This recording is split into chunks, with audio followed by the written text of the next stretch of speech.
that the information you have. The other thing I've noticed, we're looking. I mean, we're living in the West. I mean, when you also in the UK and I'm in the US, and I've noticed something very, sometimes people, the non-Muslim, they ask me, what do you follow and where are you getting, what is your religion and all that. I say, well, I read the Quran, and the Quran says this and this and that, and they are like, they have no religion. They say, well, you know what, we've been doing this already. Most of the things which Allah is saying. And so, which is very important. This is a very important point, because most of the thing Allah talks about, which is obviously, let's say all the justice and equality and how to treat the people, how to treat the nature.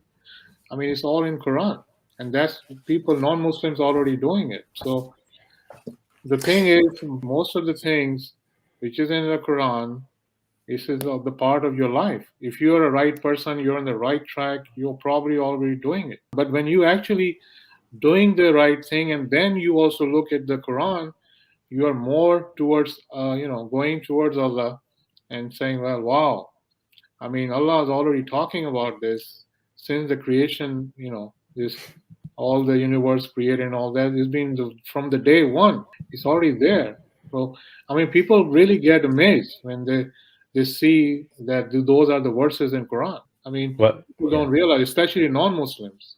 It's very amazing for them. Well, I mean, 2 points I would make on that, which is, I think, is very valid. One is that Allah says in the Quran that the Quran it confirms what came before. Right. So it is not that Allah's laws, guidance has changed.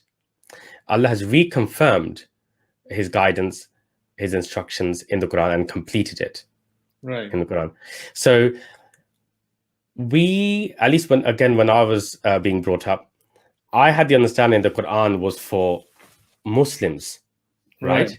That I was born in a Muslim family, into a Muslim family, and this Quran was for me. Right. Okay. Allah says that these revelations are for mankind, and it is for all times. It is for eternity. Right. This is to guide mankind. Now, so yes, absolutely, you're right. Many people who we would categorize as non-Muslims, they are undertaking activities which are in the Quran. And this is one of the reasons why non-Muslim nations generally are doing better than Muslim nations. And I don't know if you are aware that there is an organization called Islamicity. You can check the website. They do, they undertake rankings of each country, right, by various factors like corruption, well-being, economic well-being, livelihood, and peacefulness, that sort of stuff. And almost every year, the lower bit of the ranking is dominated by Muslim countries. We have the worst corruption in the world. We have the least educated sectors in the world. We are living, we're basically living in darkness, right? Now, it may be that we may not realize it. People living in these countries, they don't realize it. But, and this is Islamicity that has done these rankings, okay?